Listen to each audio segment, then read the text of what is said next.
sejam bem-vindos ao SenaCast, o podcast do Senac Mato Grosso do Sul, onde discutimos temas que impactam educação, mercado de trabalho e a qualificação profissional.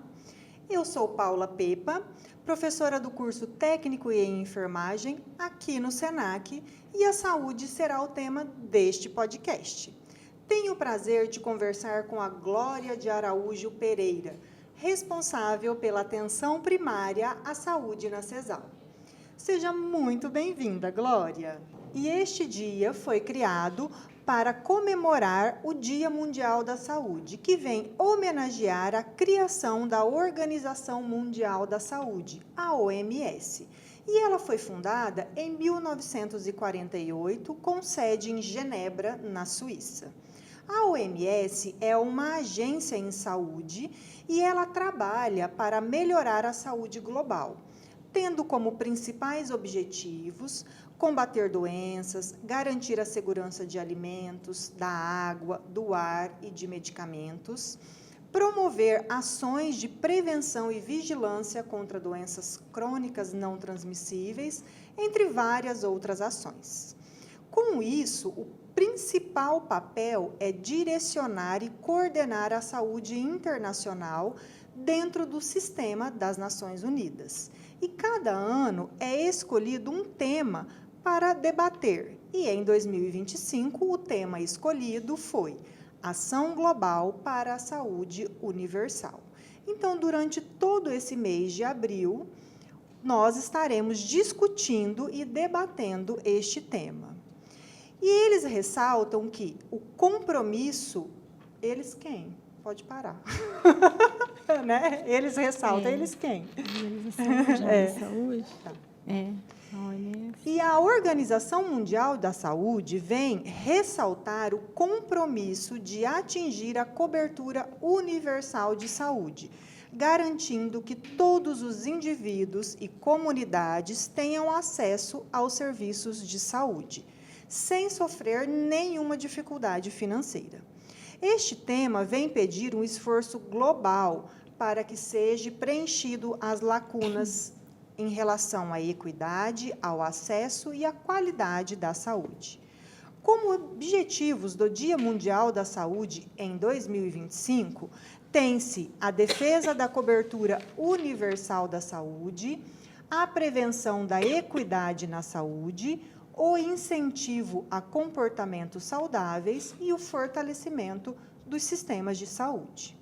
E assim, para que sejam todos engajados neste movimento de conscientização para uma saúde universal e crucial, para que seja ampliado o seu impacto, tanto o indivíduo quanto a coletividade pode participar de ações, de eventos, de campanhas de saúde, com a finalidade de compartilhar informações e defender as políticas que priorizam a saúde para todos. Nós, aqui do Senac, também estamos engajados neste compromisso de dissipar a importância da saúde universal. E é para isso e por isso que nós estamos aqui com a Glória para nos responder a alguns questionamentos e para bater um papo com a gente sobre a comemoração desse dia que se faz tão importante para todos nós. Então, Glória, eu gostaria de te perguntar qual é o papel das unidades básicas de saúde na promoção da saúde e na prevenção de doenças. Olá, Paula, e a todos que estão acompanhando, assistindo esse podcast. Eu quero primeiro agradecer pela oportunidade de estar aqui, agradecer toda a equipe e que bacana poder estar aqui com vocês falando um pouquinho sobre o papel da atenção primária, né? Na verdade, a principal função de uma unidade básica de saúde, o postinho que tem lá perto de casa, né, como muita gente costuma falar, é justamente trabalhar a prevenção à saúde. Ele passar informações, construir propostas para a sua melhoria da saúde e prevenir que você adoeça. Né? Então, justamente por isso que a gente trabalha muito a parte de educação em saúde com a comunidade. Então, o principal papel dele é prevenir que o usuário adoeça.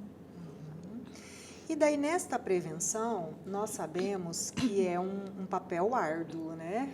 Muito difícil, é um trabalho ali de formiguinha. Então, quais são os desafios que você pode nos pontuar que vocês mais encontram para fazer essa educação em saúde? Bom, ele é um trabalho conjunto, por isso que a gente tem uma equipe multiprofissional que trabalha dentro da unidade de saúde, né? Uma equipe composta por médico, enfermeiro, nós temos o técnico de enfermagem, o dentista, o auxiliar do dentista, nós temos assistente social, farmacêutico, enfim, várias categorias profissionais. E a principal dificuldade que nós temos, Paula, é a mudança do hábito.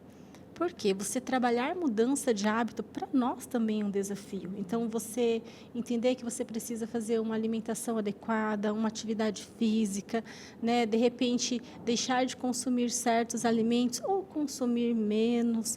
Então, isso a gente não muda da noite para o dia. E, por isso, o trabalho ele é contínuo. E ele não é só dentro da unidade, só dentro, através de uma consulta. Ele é também atividades que a gente faz dentro do território. A equipe de saúde da família, ela se desloca e vai também até a residência, né, daquele usuário e faz ações em pontos estratégicos, como escolas, EMEIs, né, os antigos CEINFs. A gente também pode ir até igrejas, centros comunitários e entender um pouquinho no contexto em que vive aquela comunidade e, a partir dali, a gente introduzir informações que vão promover a saúde.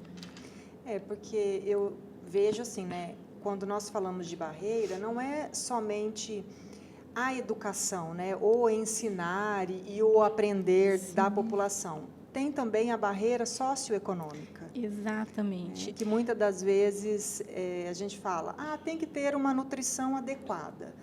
Mas aquela família não tem condições de ter uma fruta. Exatamente. Então, não é só simplesmente essa educação do ensinar, não, eu sei que eu tenho que comer algo saudável, que eu tenho que fazer tantas refeições por dia, mas eu só tenho condições de fazer uma refeição.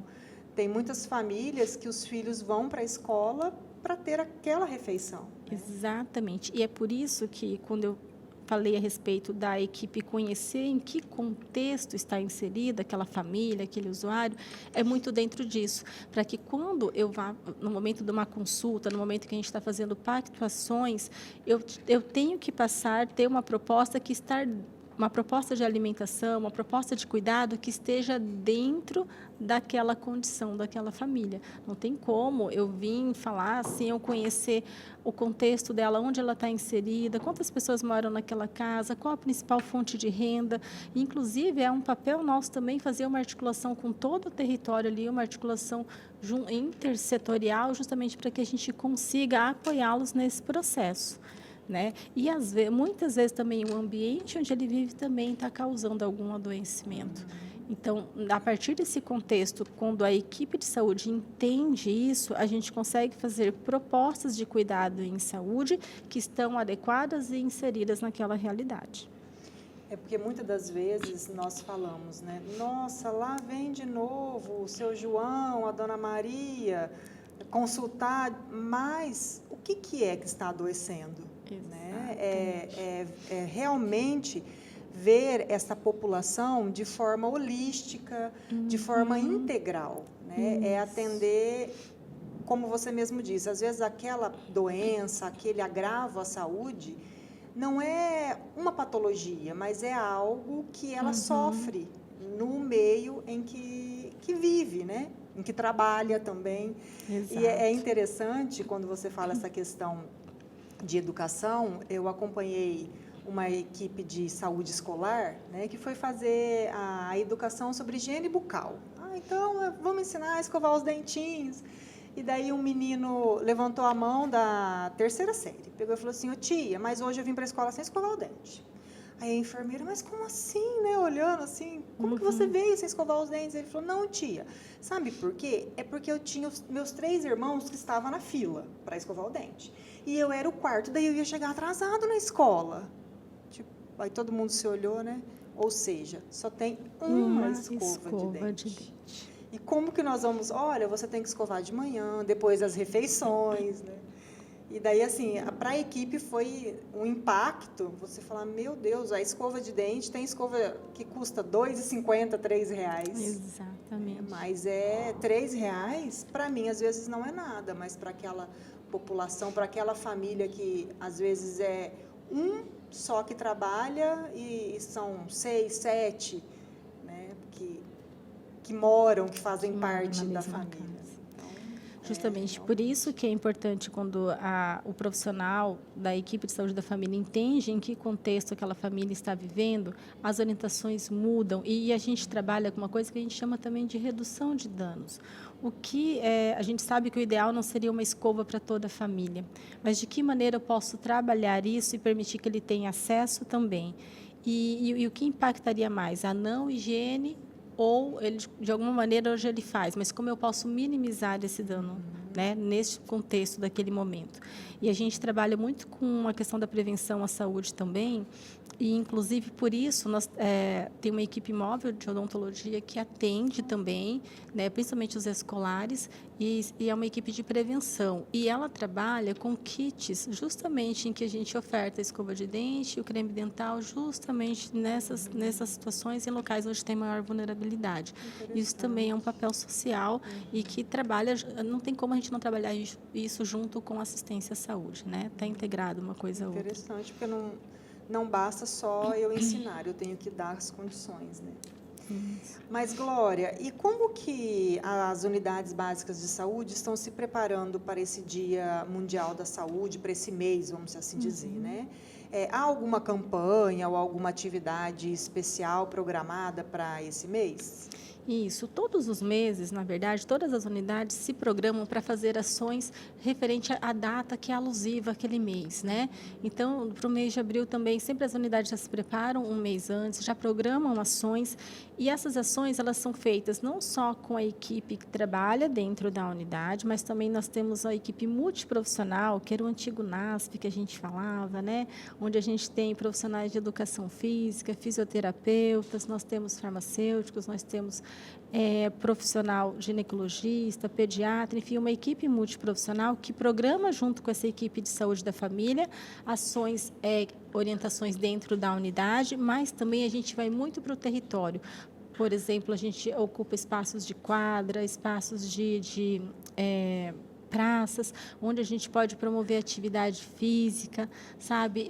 E muitas das práticas também, nós temos algumas equipes das EMULTIS que promovem momentos, por exemplo, de musicoterapia, momentos em que você também traz uma descontração, porque a saúde, ela não é só o cuidado pensando na questão da medicação, da alimentação, mas e a sua saúde mental também. E aproveitar os espaços que tem dentro do próprio território. Nós temos lugares que têm academia ao ar livre, por que não utilizar esse espaço? Né? Então, isso já faz parte da rotina, sempre nas reuniões de equipe, eles programam atividades referente àquele mês, qual a temática que vai ser trabalhada. Né? Então, isso já é uma rotina de todas as equipes. E quando você fala dessa questão de atividades ao ar livre, eu observo muito nas praças, né, que tem pilates, que às vezes as pessoas, mas eu não tenho condições financeiras para fazer um pilates, é muito caro, ou outra coisa que a gente também ouve, eu não tenho tempo. É 6 horas da manhã, lá próximo da minha casa, 6 horas da manhã a professora já está lá, né, e não tem custo nenhum para o usuário, né, é totalmente gratuito. Então, tem sim, eu até falo, a gente não tem desculpa, que eu não tenho horário e não tenho condições financeiras, porque nós temos essa condição agora aqui, né? E algumas unidades programam também, às vezes, atividades, justamente também no final de semana, para a gente também poder conseguir abarcar aquela população que não consegue de segunda a sexta. Né? Então, a gente também tem essas alternativas e muitas das ações são implementadas também em dias pontuais, durante um sábado, para a gente poder dar mais acesso, né? E uma das coisas que acontece hoje também nas unidades, a gente já trabalha com horário diferenciado, unidades onde eu tenho mais equipes de saúde, a gente consegue funcionar na hora do almoço, e nós temos algumas que vão até às 7 horas da noite também, para a gente ampliar esse acesso justamente, né? E oportunizar. E essas ações, né, como você pontuou nos finais de semana, é algo que além da saúde corporal, é para a saúde mental, porque nós observamos que a família toda, né? Aí vai a criança para brincar, vai o cachorro para passear, né? Então, é realmente assim, aquele momento de descontração familiar, né? Que muitas das vezes a família não tem aquele tempo para estar junto e nessas ações consegue, né? Então, é muito bom.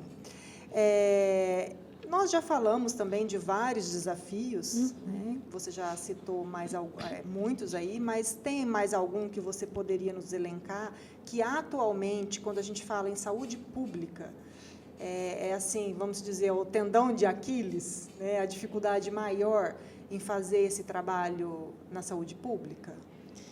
Hoje são vários aspectos que a gente costuma trabalhar. Eu falei a questão da mudança do hábito, né? A gente já trabalhou a questão de ampliar o horário dentro das unidades também para poder ampliar esse acesso. Mas hoje a gente observa algumas dificuldades com relação também, e que isso faz parte do nosso papel ainda, orientar bem a população, quando ele deve procurar uma unidade básica e quando ele deve ir direto para uma UPA. Ainda há uma confusão de quando eu devo procurar uma unidade de urgência e quando eu devo procurar uma unidade básica de saúde. E a gente observa muitas vezes uma inversão. Então, um caso em que eu estou com um resfriado leve, né? E aí eu vou e procuro uma unidade de urgência, ao invés de procurar a unidade que está ali próxima da minha casa. E acaba enchendo, vamos, né, se assim dizer mesmo, a UPA, demorando o atendimento, porque a UPA ela não exclui atendimento, ela classifica, né? Exatamente. Ela não faz nenhuma exclusão e daí você passa aquela fila enorme de gente e que às vezes poderia ser atendido na unidade básica de saúde. E muito mais rápido. E por isso que a gente trabalha com uma coisa na atenção básica, nós implantamos em todas as unidades básicas algo que se chama escuta qualificada, para que a gente possa dar aquele primeiro atendimento, aquele primeiro acesso, entender qual a demanda daquele paciente, daquele usuário e dar o melhor desfecho para aquele momento, né? Então, nós temos pacientes que já vêm com consulta agendada, mas temos muitos que também hoje vêm por demanda espontânea. A partir do momento que a gente começou a trabalhar com a escuta qualificada, a gente também observou um número maior de pessoas entendendo, opa, primeiro eu vou lá na unidade básica, mas ainda existe alguma confusão com relação a isso e com relação a faz ainda essa confusão, e esse é o nosso trabalho de formiguinha, de levar a informação. Outra coisa que a gente observa como um fator que a gente precisa pensar aqui, de que maneira desbravar isso, algumas pessoas também hoje a gente não consegue realizar a visita no domicílio, porque não estão na residência no momento em que a equipe vai até lá. Então, isso é algo que hoje a gente tem pensado também, e por isso muitas unidades programando ações aos finais de semana. Por exemplo, algumas unidades nós abrimos também sala de vacina ao final de semana, para ofertar acesso também. Vacina também um dos carros-chefes da atenção básica, ela que promove a prevenção de várias doenças. Então, a gente também observa, ampliando o horário, ampliando a oportunidade para que o usuário possa ir, também é uma maneira da gente ir ajustando e adequando.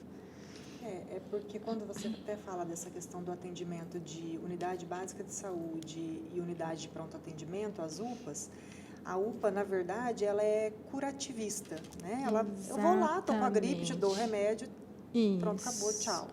E a unidade básica, não, ela vai fazer aquilo da visita, mas por que sempre está com gripe? Por que sempre está com uma dor de garganta? Exatamente. E ela vai conseguir te acompanhar. E a UPA, não. E é isso que, às vezes, a população não tem muito. Não, eu fui lá na UPA, já me deu o remédio, já resolveu. Mas daqui uma semana, você está lá na UPA de novo. Exatamente. É um cuidado pontual para aquela queixa pontual.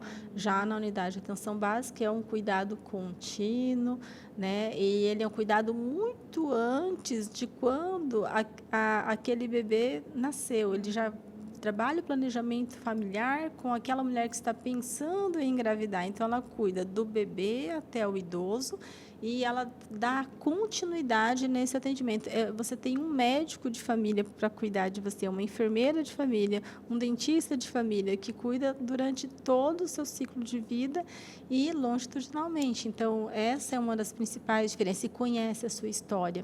Você comentou no início aqueles pacientes que sempre procuram a unidade. É justamente esses pacientes que a gente tem um olhar diferente. Por que ele está vindo tantas vezes aqui? Então, nesses casos, a gente faz um plano terapêutico singular, o que é um plano específico somente para aquele usuário, e a equipe toda discute e a gente enxerga em toda a nuance que está envolvendo aquele adoecimento. E se ele está indo lá na unidade, que bom que ele está indo, porque ele criou vínculo com a equipe e ele está entendendo que é lá que ele precisa procurar o cuidado. Então, para a gente é um ponto positivo quando ele nos procura. Muitas vezes entende que a unidade é o primeiro lugar que ele deve procurar. Mas quando isso está acontecendo várias vezes, inclusive numa mesma semana, é um fator de atenção para nós. É para esse que eu tenho que dar um olhar mais atento e mais cuidadoso. E o adoecimento é o reflexo, né, de vários fatores. E lá na UPA, nós não vamos conseguir ter essa visão. Realmente é medicar e você pode voltar a semana que vem, é outra equipe que está lá, nem sabe. Então, é muito importante mesmo essa conscientização da população em relação à unidade básica de saúde. E eu até brinco muito, né? Quando a gente assistia aqueles filmes antigos, o meu médico vai em casa, né? E hoje nós temos isso. E nós não damos valor, né? Eu tenho um médico que vai em casa, como você disse, eu tenho uma enfermeira, eu tenho uma técnica de enfermagem, eu tenho um agente de saúde. O agente comunitário de saúde. E, na verdade, o agente comunitário de saúde, ele é essencial. Ele é o primeiro a chegar na residência. Ele que também traz as principais informações para a equipe que está dentro da unidade de saúde. Então, ele sabe, olha, morava lá a dona Joana, mas, olha, eles se mudaram, agora chegou a família da dona Fernanda. E aí ele já conta, olha, são 2 crianças, tem um idoso, ele traz as informações essenciais, é ele o primeiro a verificar. É o elo mesmo. Né? Ele é o elo entre a comunidade e a unidade de saúde. E nós tivemos muitos avanços e muitas melhorias que foram implantadas, né, nos últimos anos em relação a toda a saúde pública. E o que você pode nos dizer aqui em Campo Grande que nós tivemos assim de melhorias, de avanço nas unidades básicas de saúde, que você gostaria de pontuar?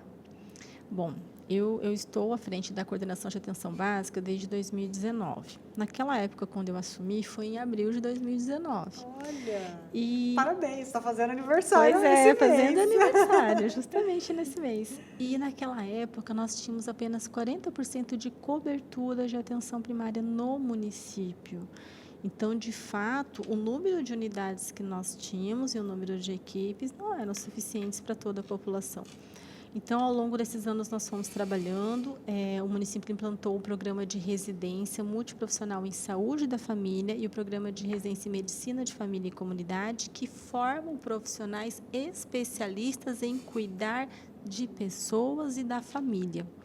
Com isso, nós conseguimos ampliar o número de equipes. Hoje, o município tem 89% de cobertura de atenção básica, são 227 equipes de saúde da família distribuídas em 74 unidades básicas de saúde. E essas equipes também, elas contam com mais de 100 profissionais da equipe multiprofissional, que eu chamava antigo NASF, né, o Núcleo de Apoio à Saúde da Família, que hoje é a equipe multi, que cobre mais 47 unidades de saúde, ampliando o acesso a especialistas dentro da atenção básica. Então, a gente sabe que ainda é um desafio, a gente quer chegar a 100%, mas não quer dizer que, mas tem 89% e esses 11%, onde eles são atendidos? São atendidos nessas unidades também. O que a gente hoje trabalha é para chegar a 100%, para a gente fazer um ajuste de população referenciada por cada equipe, que fique um número um pouco menor, porque em áreas onde há muita vulnerabilidade, eu preciso reduzir o número de população que é acompanhada, porque demanda muito mais cuidado e assistência, e eu preciso, então, com um número menor de pessoas, aquela equipe consegue dar uma atenção muito melhor. Então, hoje a gente vem trabalhando nesse ajuste.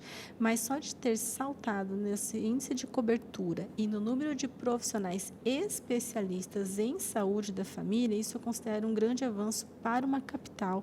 Não é tão simples você ampliar equipes. E isso nos ajudou a inverter um pouco esse cuidado. Então, hoje o usuário ele procura mais a unidade básica. E aí, sem contar que tem uma tecnologia que está sendo implantada que a gente chama de teleinterconsulta. Então, a gente sabe que hoje o usuário às vezes tem dificuldade de se deslocar para passar por um especialista que fica mais numa região central, seja porque ele tem que pegar 2 conduções, a condição própria de saúde, a condição dele social, às vezes, não permite também esse deslocamento. Então, hoje ele consegue, com o médico de família da equipe dele, através de uma câmera, faz uma ligação e ele, numa chamada de vídeo, ele consegue ter acesso ao cardiologista, por exemplo, e do lado o médico dele de saúde da família, e já fazer a consulta ao mesmo tempo.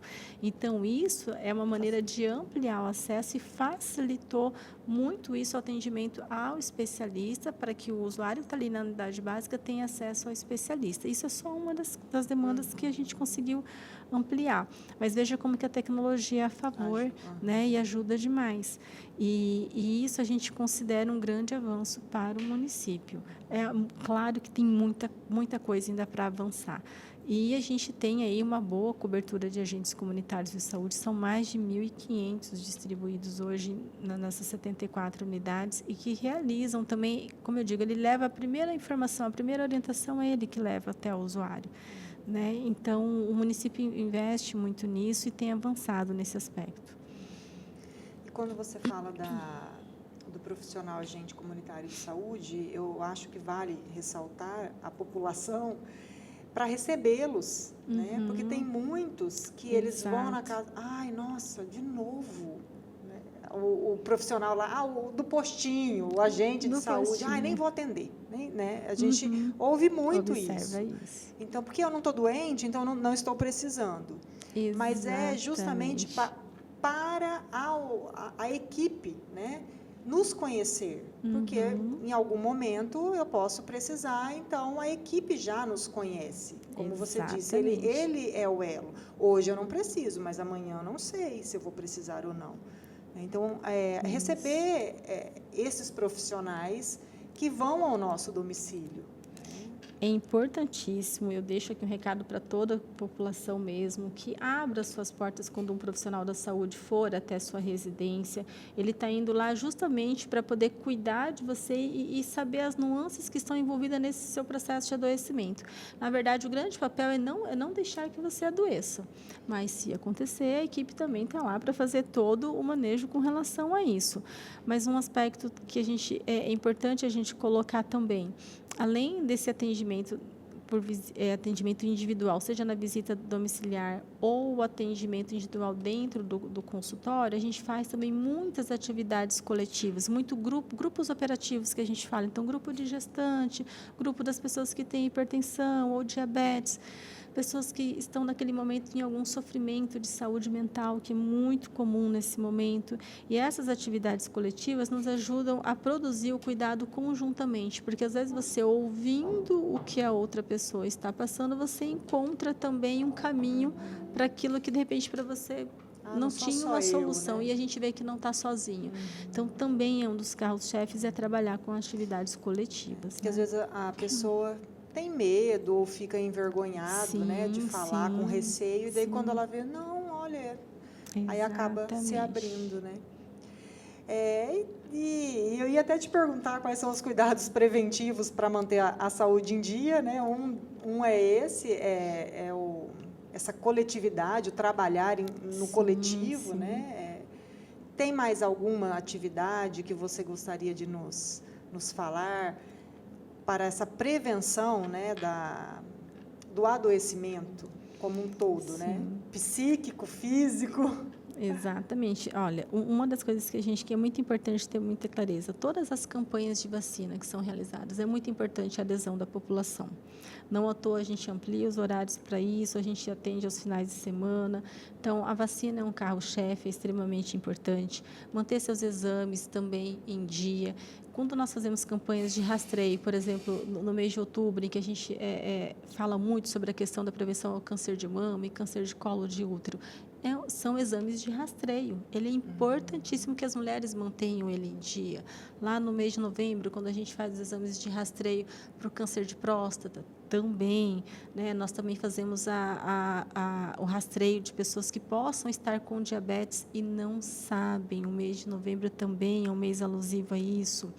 tem um mês também alusivo às pessoas que estão hipertensas e não sabem. Então, a gente faz campanhas, né, para que ele possa ir até a unidade, aferir sua pressão, ou a gente vai também, faz alguma atividade em campo, numa praça, em algum lugar onde tem, às vezes, supermercados também, a gente costuma ir para estar mais próxima. Em shopping, a gente tem ido também, principalmente para vacina.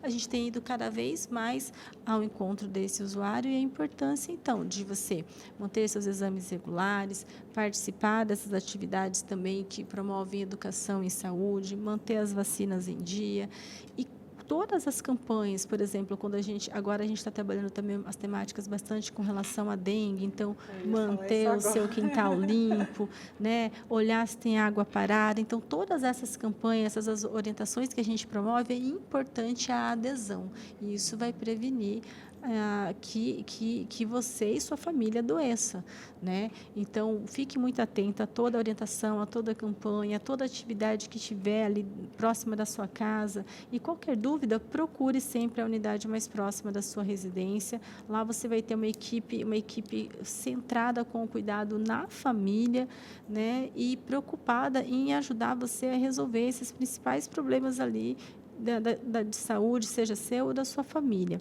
Mas ter esse vínculo com a unidade é essencial. E também a gente trabalha a prevenção, mas nós também trabalhamos questões assim. Um paciente hoje, por uma determinada situação, ele está acamado. A gente não vai deixar de fazer todo o cuidado. Obviamente que aí se intensifica mais para prevenir que outros agravos possam acontecer, né? Então, o principal assim é aderir às campanhas, estar atento aos seus exames de rotina, né?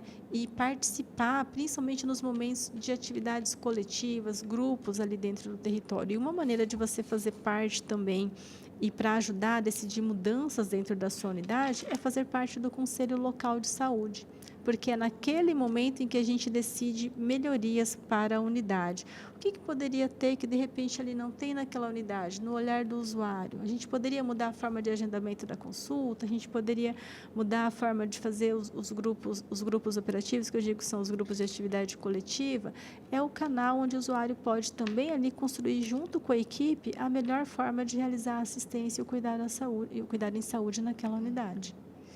Quando você falou da dengue, eu ia falar sobre o agente de endemias, né? Que também vai ao nosso domicílio. Não tem planta, não. Mas não é só na planta que fica a água parada, né? A gente sempre fala que um eletrodoméstico, que às vezes a gente nem se toca, mas é a geladeira, que acumula água atrás. Isso. Então, ela sempre nos sinaliza sobre isso, né? O potinho de água que você deixa para o seu animalzinho, né? O cachorro, para o gatinho, aí você não trocou aquela água, também já é um potencial criador. Então, estar atento a isso, né? É muito importante. Então, Glória, para nós finalizarmos, né, a nossa conversa, que eu ficaria a tarde toda aqui conversando sobre promoção, prevenção da saúde.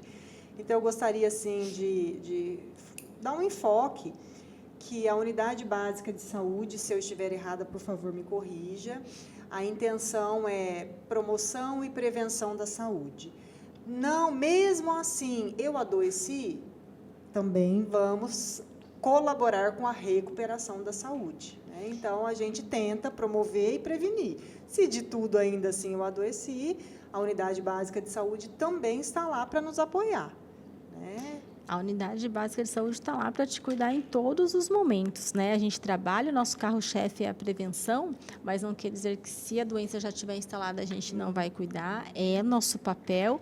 E, inclusive, também, nós atendemos também emergência, sim, o primeiro atendimento é nosso. Por quê? A população, ela tem um vínculo tão grande com a unidade, nós temos casos em que pacientes, assim, a mãe chegou com uma criança que estava convulsionando e a primeira unidade era aquela, mais perto, foi no lugar certo, nós demos o primeiro atendimento e a gente identificou que necessitava de uma quantidade de atendimento em nível especializado, de lá a gente encaminha. embora o nosso carro-chefe seja a prevenção e promoção à saúde, mas o nosso cuidado é integral. A gente olha tudo e acompanha, inclusive quando há um caso agudo. Então, hoje eu estou com uma dor, né? Estou sentindo dor para urinar, estou sentindo febre. A gente também acompanha, trata lá e quando observar que precisa de um cuidado especializado ou no nível de urgência, a gente também encaminha. Faz essa referência, Faz a referência. Bom, então, Glória, eu quero te agradecer imensamente por compartilhar o seu conhecimento sobre esse tema tão importante. E para quem deseja saber mais sobre os cursos de saúde do SENAC, é só acessar as nossas páginas no Instagram e no nosso site oficial. E para você que nos acompanhou até aqui, continue ligado no SENAcast, o podcast do SENAC Mato Grosso do Sul. Até o próximo episódio.